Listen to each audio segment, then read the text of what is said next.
Hi, welcome to Metallica and welcome to Croatia for the first time. It's great to be here. Great to be here in Croatia. So you've been on tour for some time, so how is it going? Are you satisfied with So far so good.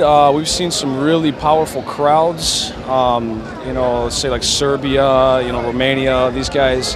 Croatia, for example, I don't really think there's so much metal coming through here as often as like we're used to in the United States. So you can tell the crowd's really hungry for a metal show, and it really makes it good for us on stage when we get the response like that. It's been really good. So you've already seen the crowd around here. What do you expect from the gigs since there's so many people? It looks like it should be a good one. So far, so good. We got a good turnout here in Croatia. I'm excited to, like I said, this is my first time and Nile's first time being here in Croatia, and we hope we can bring the power for these guys that are showing up. So you are here to promote your new album, right? Yep.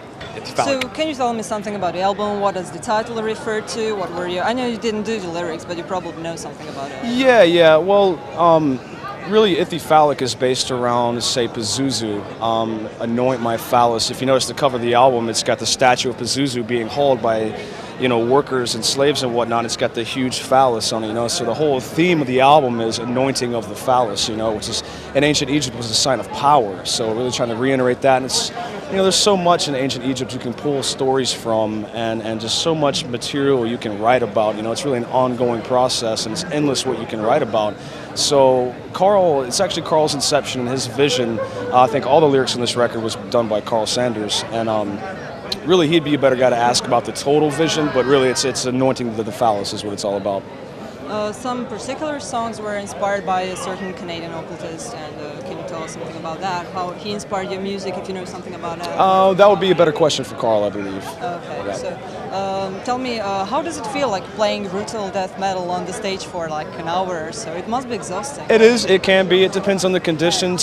Some of the earlier shows we've had on this tour were in smaller rooms with no ventilation, so when it's really hot like that on stage and you're trying to play that kind of speed, it can really take a lot out of you. It's all about conditioning, not partying too much, taking it easy, being healthy, taking care of yourself, getting proper sleep at night, and also lots of rehearsal and practice. When we're not on the stage, we're always got a guitar in our hands, playing, working. George is on his pads, making sure the muscles, proper stretching. I do a good 30 minutes to 45-minute regimen of stretches before I actually hit the stage, so my body's loose and ready to go. And it's just all about, like I said, conditioning and knowing how to take care of yourself, for sure. What about rehearsals back home? Do you rehearse a lot, or you don't rehearse at all? Yeah, we do a lot. Actually, the way it works, because George is a European member, he flies from Greece to the United States, South Carolina. So we don't have as much rehearsals per se we would like, but we'll fly him in before a tour for maybe about a week and a half to 2 weeks, and we'll go in there sometimes 8 hours a day and just hash it out. And we intentionally practice it's an outdoor facility, so there's no air conditioning. So when we do that in the heat over and over and over again, by the time we hit a tour and it's so hot, we're kind of used to it already, So yeah, it's pretty extensive practice for sure.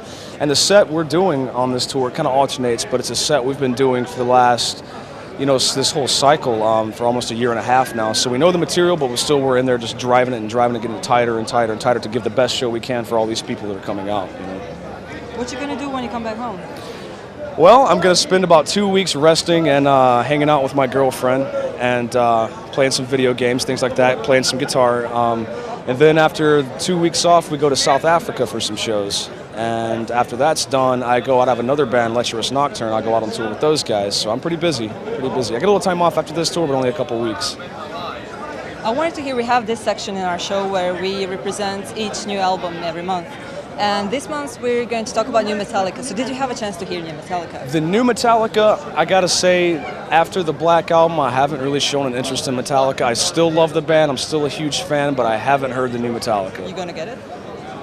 I might take a listen. I won't say per se if I'd actually buy it, though. It just depends. It's a band for me, it's very special because I grew up listening to Metallica like a lot of metalheads have, and they were such an influence and inspiration to me, and then something happened, I'm not sure, the music, it turned a corner that it was never good for me personally. So I haven't really, like I said, bought any albums in a while, and I'm not sure if I'll actually buy this one. I'm not saying I wouldn't either. It just depends on the material, Okay, thank you very much for this interview. Good luck tonight. Thank you.